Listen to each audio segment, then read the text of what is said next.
estão aqui pela primeira vez, são muito bem-vindos à Casa de Maria Dentro. A gente vai fazer a preparação de ambiente.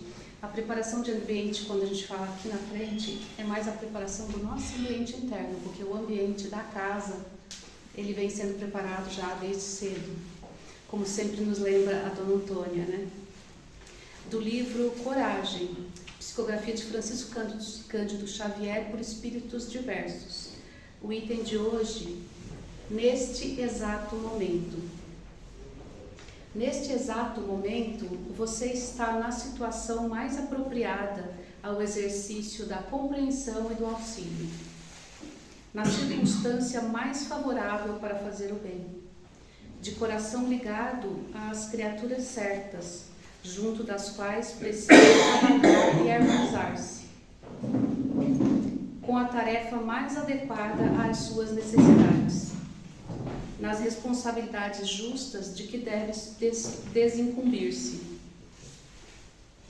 no ponto mais importante para dar o testemunho de sua aplicação à fraternidade, de reconhecer que a nossa felicidade é medida pela felicidade que fizermos para os outros, de observar que muitas vezes vale mais perder para conquistar do que conquistar para perder, de ajustar-se à paciência e à esperança para consolidar o próprio êxito no instante oportuno, de não esmorecer com a dificuldade, a fim de merecer o benefício, de sorrir e abençoar para receber simpatia e cooperação. E por isso mesmo, você agora está no momento exato de trabalhar para servir. E trabalhando e servindo, você adquirirá a certeza de que toda pessoa que trabalha e serve caminha para a frente. E quem caminha para a frente, com o bem de todos, encontrará sempre o melhor. Então essa é uma mensagem de André Luiz, que ele quer nos dizer o seguinte, que nós estamos no exato momento no momento certo de fazermos alguma coisa. Isso mais forte ainda para nós que estamos aqui, né, numa casa espírita e buscando o melhor para nós, né? Então, sim, é o momento sim de servir, de trabalhar e de se colocar em favor do próximo. Sempre que a gente ajuda, a gente é mais ajudado do que quem nós ajudamos, né? Então, essa é a mensagem de hoje. Permaneçam na paz de Jesus e vamos envolver a Dona Antônia, que vai fazer a prece de abertura. Seja com todos. Então, nós vamos continuando de pensamento elevado. Vamos mentalizando Jesus junto de nós, pedindo a Ele sustentação por todas as nossas atividades dessa noite. Essa prece de mão, nós vamos cantando a prece Maria de Nazaré, para dar por aberta nossa reunião desta noite. Maria de Nazaré, Maria me cativou, fez tão forte a minha fé, por filho me adotou. E às vezes eu paro e fico a pensar, e sem perceber me vejo a rezar, e meu coração se põe a cantar para a Virgem de Nazaré. Menina que Deus amou e escolheu, para mãe de Jesus, o Filho de Deus, Maria que o povo inteiro elegeu, Senhora e Mãe do céu. Ave Maria, Ave Maria, Ave Maria, Mãe de Jesus. Maria que eu quero bem, Maria do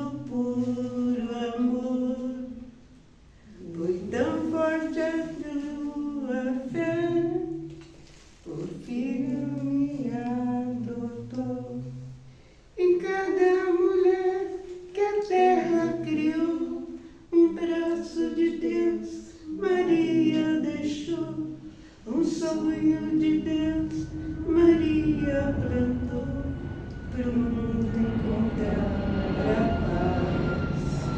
Maria que fez o Cristo falar. Maria que fez Jesus caminhar. Maria que só viveu para ser Deus. Maria do povo meu. Ave Maria, Ave Maria, Ave Maria, Mãe de Jesus. E que a paz de Deus esteja com todos. Não podemos esquecer as narrativas que temos na Bíblia, tanto a católica como outros evangélicos. Pelo que eu li, tem vários outros livros que falam sobre a origem do mundo, do planeta Terra. A Bíblia judaica, o Torá e outros, mas eu não tenho conhecimento desses livros. Eu só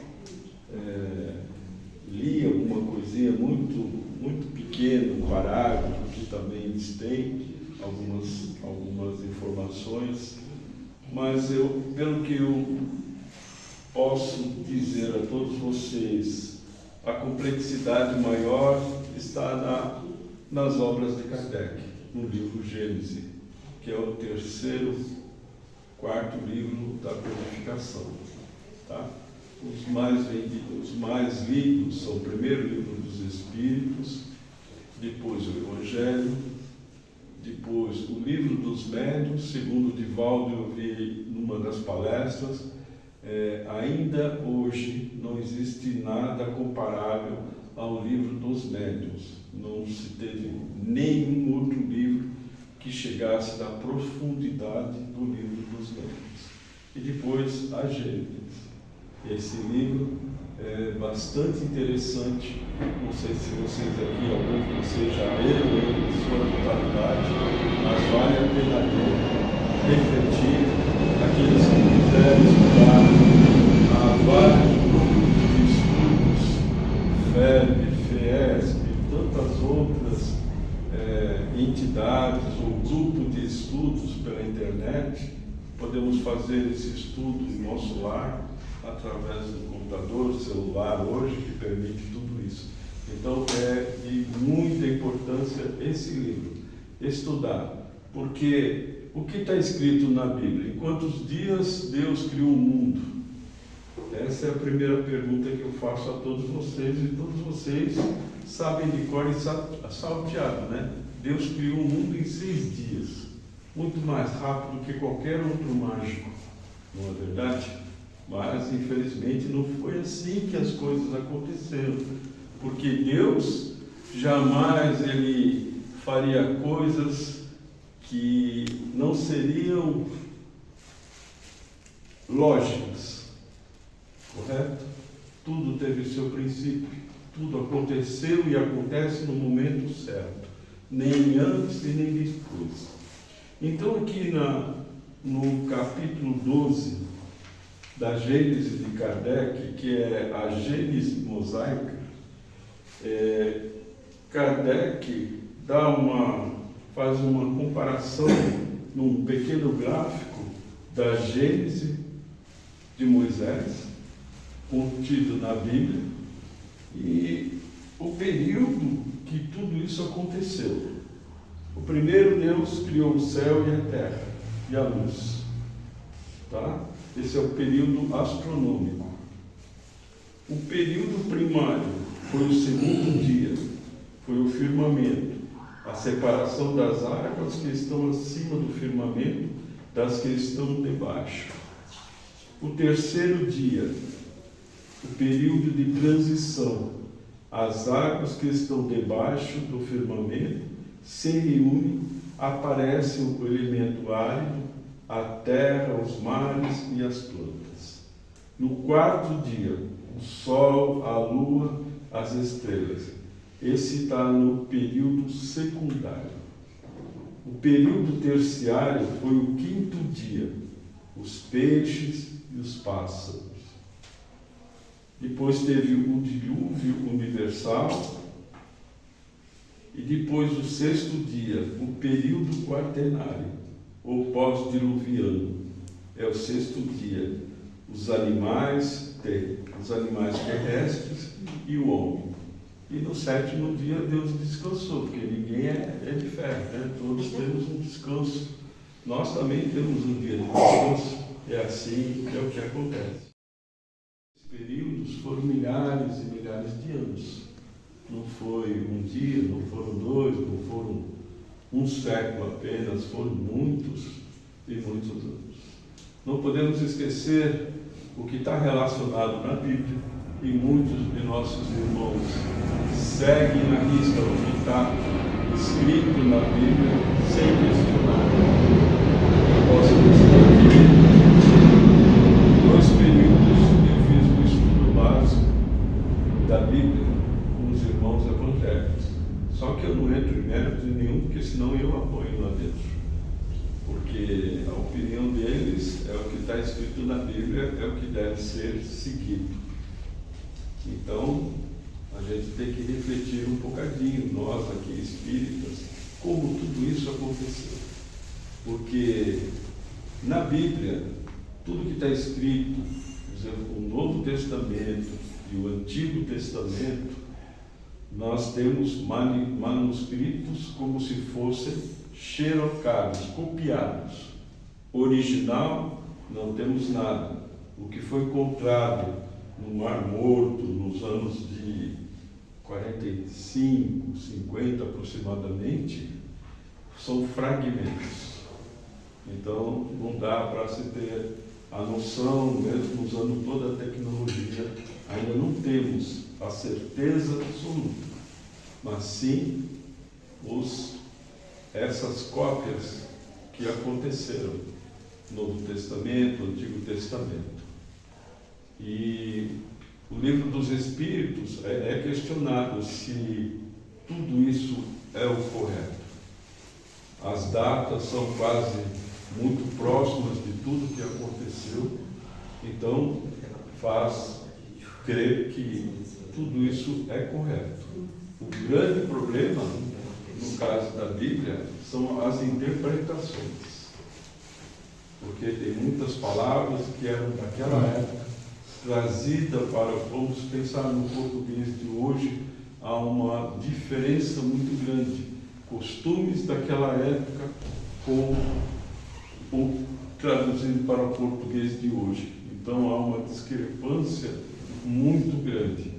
Então há milhares de traduções na Bíblia para o português, que a Bíblia temos a língua hebraica, grego e aramaico, mas tudo daquela época. Então, já se passaram mais de 2000 anos, muito mais.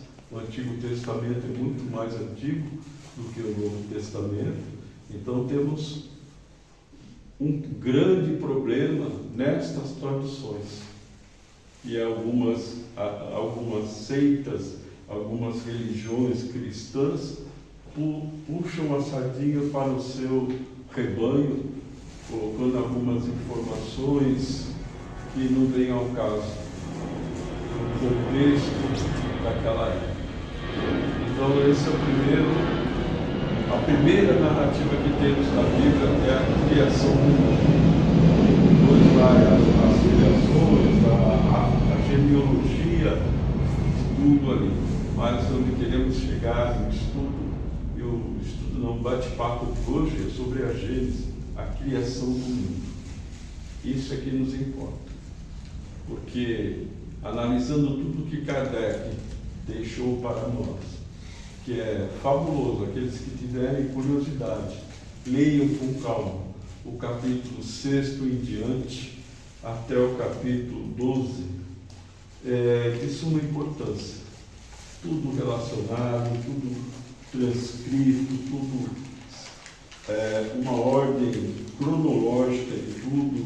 E vocês vão amar tudo que está escrito aqui, essa obra de 1863, acho. 1863, 1854 foi o livro dos Espíritos, depois veio cada 2 anos aproximadamente. Então, complementar aquilo que está no livro dos Espíritos. Se nós pegarmos o livro dos Espíritos, no 3º capítulo, a criação, a formação dos mundos. É claro que aqui ele não vai entrar em grande... É só uma pequena síntese, porque foi perguntado: a espiritualidade, o universo foi criado ou existe de toda a eternidade como Deus? Não pode se fazer por si mesmo. E se fosse de toda a eternidade, como Deus, não poderia ser obra de Deus. Como Deus criou o universo? Isso é a pergunta número 38. Por sua vontade. Nada traduz melhor essa vontade toda poderosa que estas belas palavras do Gênesis. Deus disse que a luz seja, e a luz foi. Poderemos conhecer o modo da formação dos mundos. Tudo o que se pode dizer e podeis compreender é que os mundos se formam pela condensação da matéria disseminada pelo espaço. E aí ele vai descrevendo algumas informações. E aqui a formação dos seres vivos, quando a Terra começou a ser povoada. Olha só a informação. No começo, tudo era caos. Os elementos estavam em confusão. Pouco a pouco, cada coisa tomou seu lugar. Então, apareceram os seres vivos apropriados ao estado do globo. De onde vieram os seres que vivem sobre a terra? A terra continha os germes que aguardavam um momento favorável para se desenvolverem. Os princípios orgânicos se congregaram desde que cessou a força que os mantinha afastados, e eles formaram os germes de todos os seres vivos. Os germes estiveram em estado latente e inerte, como a crisálida e as sementes das plantas, até o momento propício para a eclosão de cada espécie. Então os seres de cada espécie se reuniram e se multiplicaram. Aí vocês, com mais curiosidade em casa, procurem este capítulo, leiam esse livro, estudem esse pequeno livro, é de suma importância para nós espíritas. Aqui está tudo. E depois as obras complementares de Kardec. Nós temos 5 livros e mais a revista Espírita, que é muito pouco difundida entre os espíritas, porque foi o laboratório que Kardec tinha das publicações mensais que ele fazia na revista Espírita. Então vamos lá, no capítulo 6, Uranografia Geral. Então, eu notei algumas coisas, mas acho que é no 7º. Começa nos... Ele vai descrevendo várias coisas, mas no 7º é aí que nós vamos começar a ver a profundidade da Gênesis. Aqui vai falar muito dos planetas, as estrelas, cometas e assim por diante. No 7º,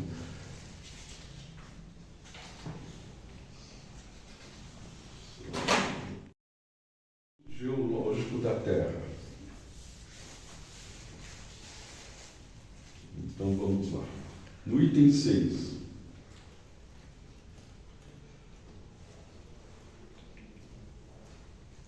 Ora, como segundo as leis de equilíbrio dos líquidos e da gravidade, os depósitos aquosos, somente em planos horizontais, pode formar-se, pois os que se formam sobre planos inclinados são arrastados pelas correntes e pelo próprio peso para as baixadas evidentes. Se torna que tais depósitos foram levantados por uma força qualquer, depois de terem solidificado ou transformado em pedras. Destas considerações, se pode concluir com certeza que todas as camadas pedrosas que, provindo de depósitos aquosos, se encontram em posição perfeitamente horizontal, foram formadas durante séculos por águas tranquilas, e que todas as vezes que achem em posição inclinada, o solo foi convulsionado e deslocado posteriormente por subversões gerais ou parciais mais ou menos consideráveis. Então tudo isso veio gradativamente, foi passo a passo, sem pressa, porque todos nós sabemos que para os espíritos eles não têm pressa. Nós que somos apressadinhos, nós reencarnamos com o propósito de nos melhorar, de progredir. Mas eles não têm pressa, que o Joaquim, o Paulo são o primeiro da turma. Não. Eles sabem que todos nós, que demoremos pouco ou muito, vamos subir os degraus da perfeição. Esse é o caminho que nosso Pai tem para todos nós. Todos terão as mesmas oportunidades. Uns vão mais rapidamente, outros menos, mas todos vamos conseguir. Assim o nosso planeta. Ele não foi no estalar de dedo que as coisas aconteceram, como está escrito na Bíblia, mas tudo depende de nós. Nós estamos no processo que já se começou já há alguns anos, a transformação do planeta de provas e expiações para um planeta de regeneração. Mas depende de nós. A melhora deste planeta, porque os ensinos de Jesus vêm à tona e precisamos aprender a amar. Simples assim. Para 5 letrinhas que fazem toda a diferença para todos nós. Porque não é possível um planeta que enfrentou 2 grandes guerras mundiais, a quantidade de irmãos que foram perdidos, e o próprio planeta, quanto sofreu as energias nocivas, e assim por diante, que todos sabemos. E hoje nós ainda temos problema com guerra, problema com isso, as desigualdades, tudo aquilo que a mídia está colocando para todos nós. Isso faz um mal para cada um de nós, mas nós precisamos fazer a nossa parte. Não ter irmão morrendo de fome, não ter irmão morrendo por falta de atendimento num posto de saúde. Cabe a cada um de nós. Se fosse nós, como seria? Não é verdade?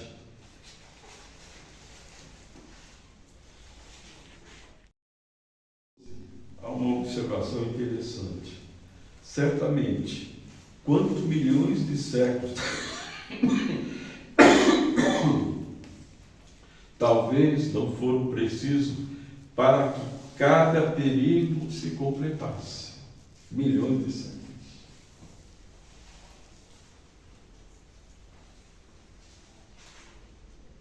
Então, vamos lá. Aí vai ser o período primário, é um período de transição.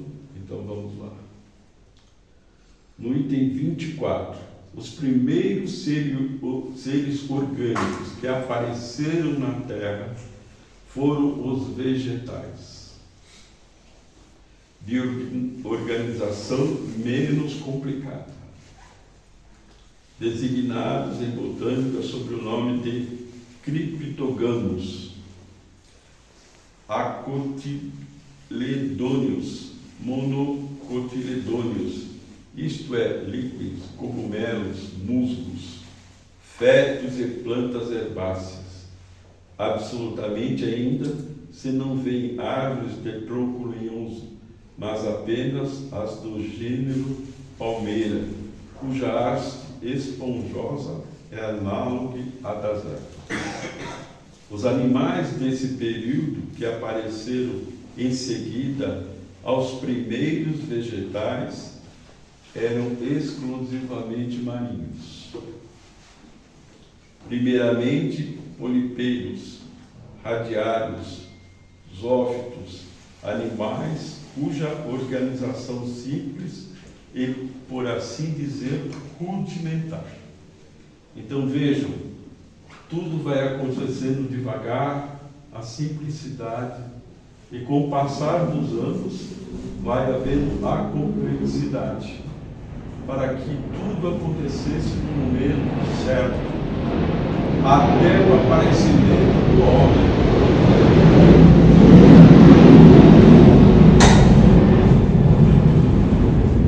E se aproximam no máximo grau dos vegetais. Mais tarde aparecem crustáceos e peixes de espécies que já não existem mais. No item 25 desse capítulo, o esboço geológico da Terra, que é o capítulo 7 da Gênesis, sobre o império do calor e da umidade em virtude do excesso de ácido carbônico espalhado no ar, gás impróprio à respiração dos animais terrestres, mas necessário às plantas. Vejam porque tudo acontece no momento certo. Não é mesmo? Os terrenos expostos se cobriam rapidamente de uma vegetação pujante, ao mesmo tempo que as plantas aquáticas se multiplicavam no seio dos pântanos, plantas que nos dias atuais são simples ervas de alguns centímetros. Tudo acontecendo gradativamente, mas não do dia para a noite, de muitos séculos.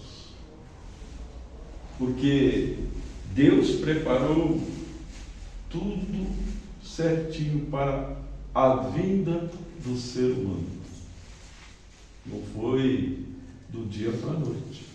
Ele preparou todo o ambiente para que nós pudéssemos estar no planeta Terra. Aí diz assim: deve ter sido muito longo esse período, a julgar pelo número e pela espessura das camadas de hulha. E aí, vamos entrar agora, isso foi no período primário. Depois veio o período secundário. Aí diz, com o período de transição desaparecem a vegetação colossal e os animais que caracterizavam a época, dando espaço para outros seres que viriam estar presente nessa nova fase. O período secundário se caracteriza sobre o aspecto mineral, por numerosas e fortes camadas que atestam uma formação lenta no seio das águas e mar, diferentes épocas bem caracterizadas. A vegetação é menos rápida e menos colossal que no período precedente, no período primário, em virtude da diminuição do calor e da umidade e de modificações sobrevindas aos elementos constitutivos da atmosfera. As plantas herbáceas e bocudas juntavam-as de caule lenhoso e as primeiras árvores propriamente ditas. Ainda são aquáticos os animais, ou quando nada, anfíbios, a vida vegetal progride pouco na terra seca. Desenvolve-se no seio dos mares uma prodigiosa quantidade de animais, de conchas, devido à formação da matéria calcária. Então tudo foi aparecendo gradualmente, sem pressa. Uma hora é um animal que vai se melhorando e assim por diante. Nascem novos peixes, de organização mais aperfeiçoada que os primeiros que já tinham no primeiro período, do que no período anterior. Aparecem os primeiros cetáceos, os mais característicos animais dessa época são os répteis monstruosos, entre os quais se nota. Todos aqueles filmes que a gente vê, aqueles dinossauros, isso existiu na época do período secundário. É fantástico isso aqui. O ichthyosauro, espécie de peixe lagarto, que chegava a ter 10 metros de comprimento, com mandíbulas prodigiosamente alongadas, armada de 180 dentes. É claro, tudo isso aqui não é ficção e não é vinda pela espiritualidade, essas informações. A ciência nos ajuda muito nisso. Depois veio o plesiosauro, outro réptil marinho tão grande quanto o ichthyosauro, tinha pescoço excessivamente longo, que se dobrava como o do cisne. Ele dava a aparência de enorme serpente ligada a um corpo de tartaruga. Olha só como eram as coisas ali. Mas o homem não estava presente ainda aqui. Primeiro, eles tomaram conta e devagar foi diminuindo tudo isso. Depois teve o teleossauro, mas que aproximava-se dos crocodilos atuais, parecendo estes um seu diminutivo. Como os últimos, tinha uma couraça escamosa e vivia ao mesmo tempo na água e na terra, fazendo tudo. Daí esse último tinha 10 metros, dos quais 3 ou 4 metros só para a cabeça. Imagina o megalossauro, grande lagarto, espécie de crocodilo, de 14 a 15 metros de comprimento, essencialmente carnívoro, nutria-se de répteis de pequenos outros crocodilos. Depois tinha o Iguanodonte, o maior dos lagartos, que já apareceram na Terra. Tinha entre 20 a 25 metros, da cabeça à extremidade da cauda. Depois tinha o Petrodálio, animal estranho do tamanho de um cisne, participando simultaneamente do réptil pelo corpo, do pássaro pela cabeça. No item 31 ele diz assim: durante esse período, que há de ter sido muito longo, como atesta o número e a pujança das camadas geológicas, a vida animal tomou enorme desenvolvimento no seio das águas, tal qual se dera com a vegetação no período que findara.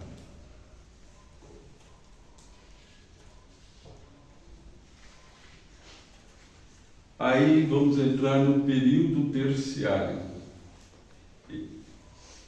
Com o período terciário, nova ordem de coisas começara para a Terra. O estado da sua superfície muda completamente. De aspectos, modificam-se profundamente as condições de vitalidade e se aproximam do estado atual. Os primeiros tempos desse período se assinalam por uma interrupção da produção vegetal e animal. Tudo revela traços de uma destruição quase geral dos seres vivos.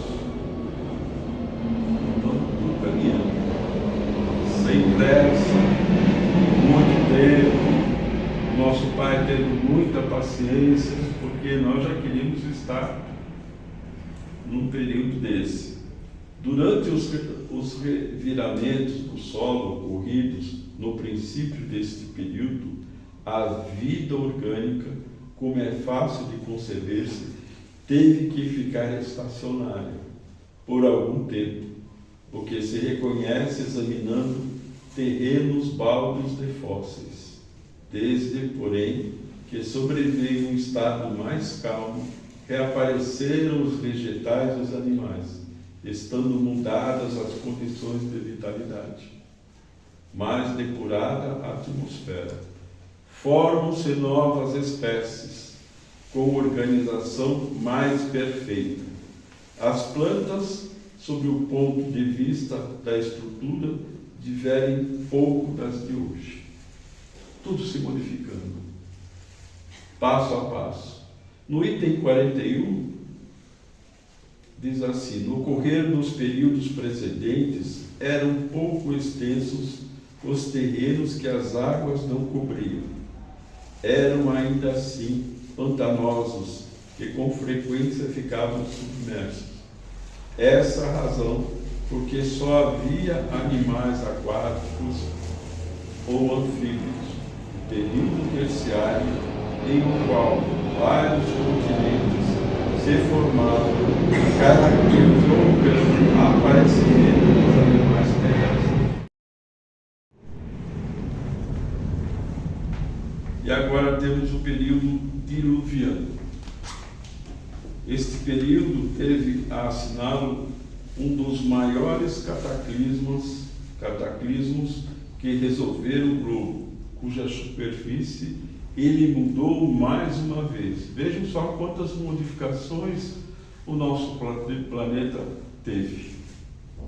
Mais uma vez de aspecto, destruindo uma imensidade de espécies vivas, das quais apenas restam despojos. Por toda parte, deixou traços que atestam a sua generalidade.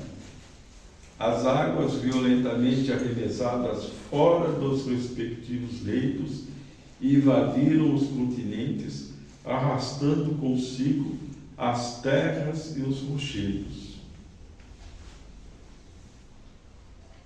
Um dos vestígios mais significativos desse grande desastre são os penedos, chamados blocos erráticos.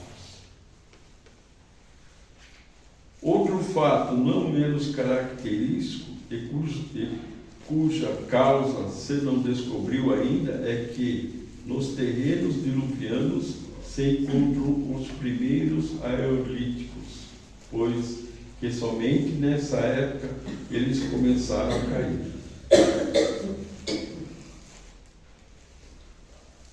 E assim vai progredindo o nosso planeta, dia após dia. Aqui, o período pós-diluviano. Aí vamos entrar nós, o nascimento do homem. Uma vez restabelecido o equilíbrio na superfície do planeta, prontamente a vida vegetal e animal retomou seu curso. Consolidado o solo, assumiu uma coloração mais estável, o ar purificado e tornara apropriado a órgãos mais delicados. O sol brilhando em todo o seu esplendor, através de uma atmosfera límpida, difundida com a luz, um calor menos sufocante. Porque não podemos esquecer que, quando começou tudo, o planeta era impossível o ser humano estar habitado. Foi lentamente. Sabemos que o primeiro homem, eu vou falar daqui a pouco sobre isso, mas é importante, é perguntado no livro dos Espíritos se Adão foi o primeiro homem que habitou o planeta Terra. Não foi o primeiro homem. E muitos desconhecem, mas na roupagem de Adão eram homens com uma pele mais escura, mais propriamente negro, porque não suportariam os raios solares. Se for um branco, um moreno bem claro, não suportaria os raios solares.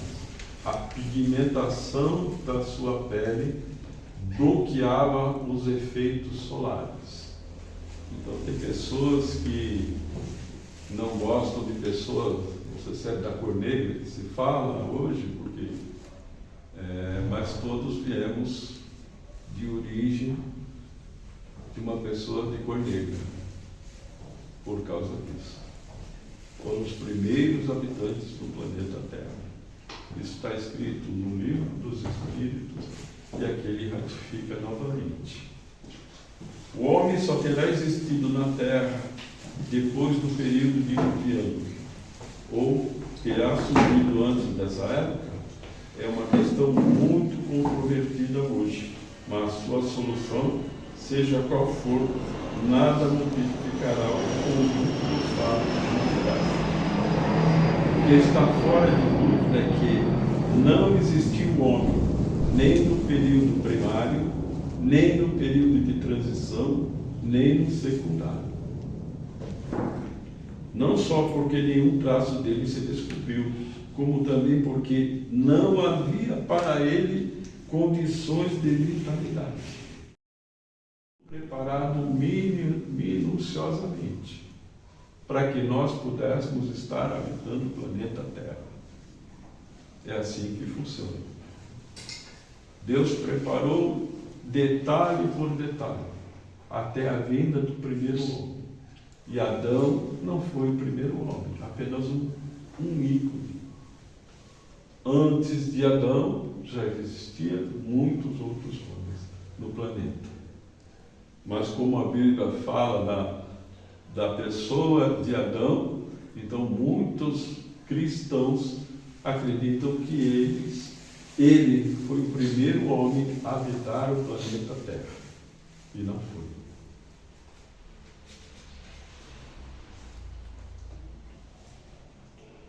E aqui levaram para se resfriar, porque a terra precisou de ser resfriada. As águas que caíram, e caíam chuvas, depois alagava, depois voltava a cair chuva, fez com que o resfriamento fosse necessário para que nós pudéssemos estar aqui presentes hoje, porque não suportaríamos os raios solares muito fortes, né? Levaram para se resfriar e consolidar tempo, proporcionando aos seus volumes respectivos, e quanto a temperatura o permitiu, a vida lhes despontou na superfície. Em virtude do gradual abaixamento do calor central, a Terra chegaria ao cabo de certo tempo a um estado de resfriamento completo. A massa líquida se congelaria inteiramente e o ar cada vez mais condensado acabaria por desaparecer. Ele fala de outras coisas também, mas aqui temos uma outra mensagem muito importante. Eu falei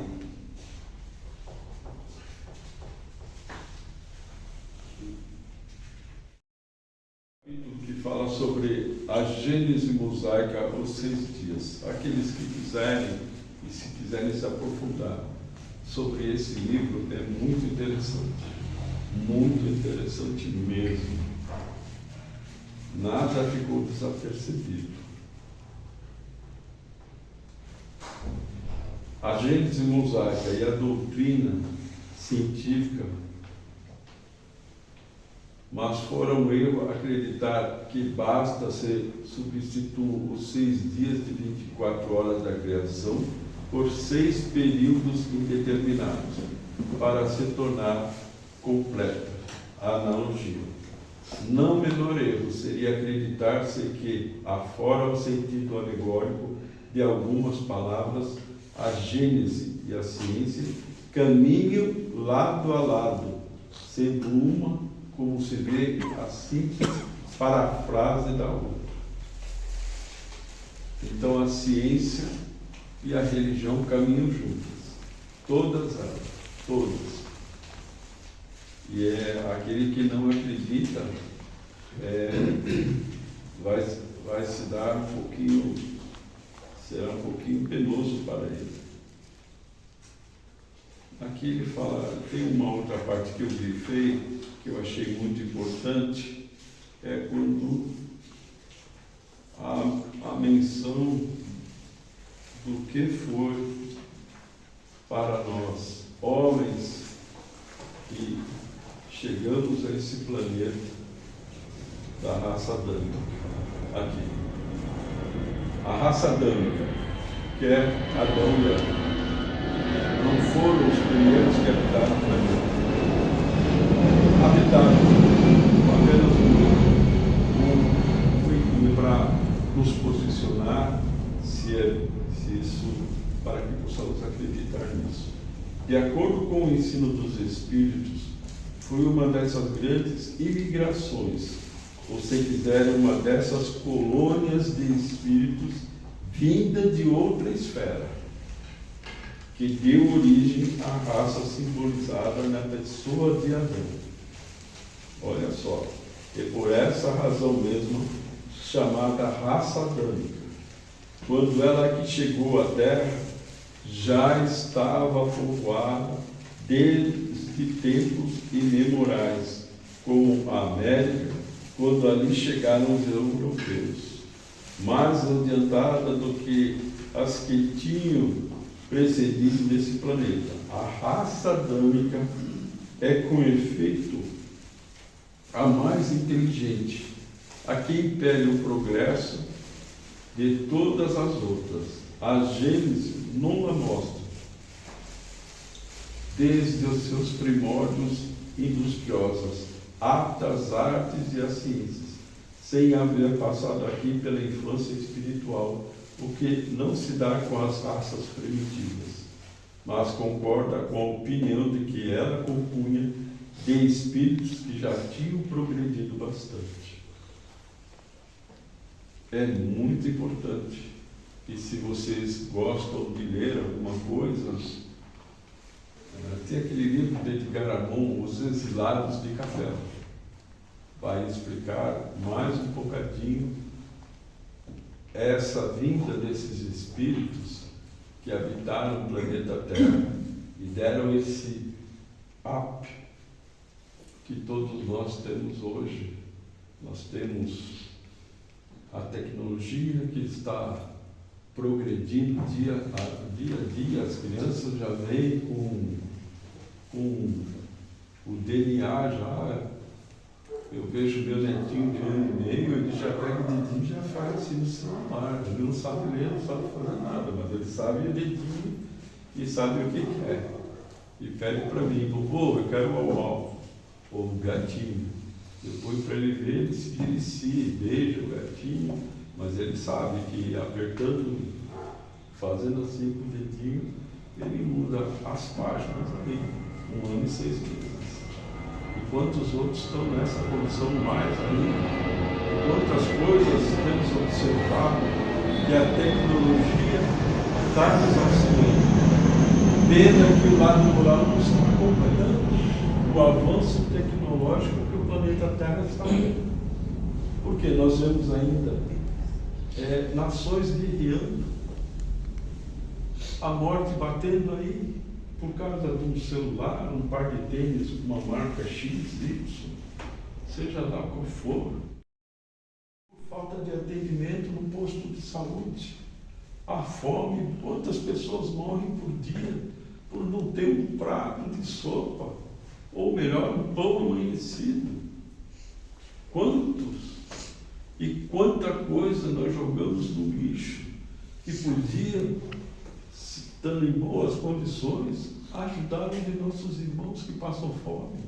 E quantas vezes bate alguém em nossa porta e nós falamos, a janta ainda vai demorar, o almoço ainda vai demorar, que nada, estou preparando ainda. Quantas vezes fazemos isso? Quantas vezes negamos? São pessoas que Deus envia ao nosso caminho, que é para que nós possamos ajudá-los. Todos somos irmãos. Não é assim? Nós temos um Pai que nos criou simples e ignorância e a sua semelhança. Todos nós.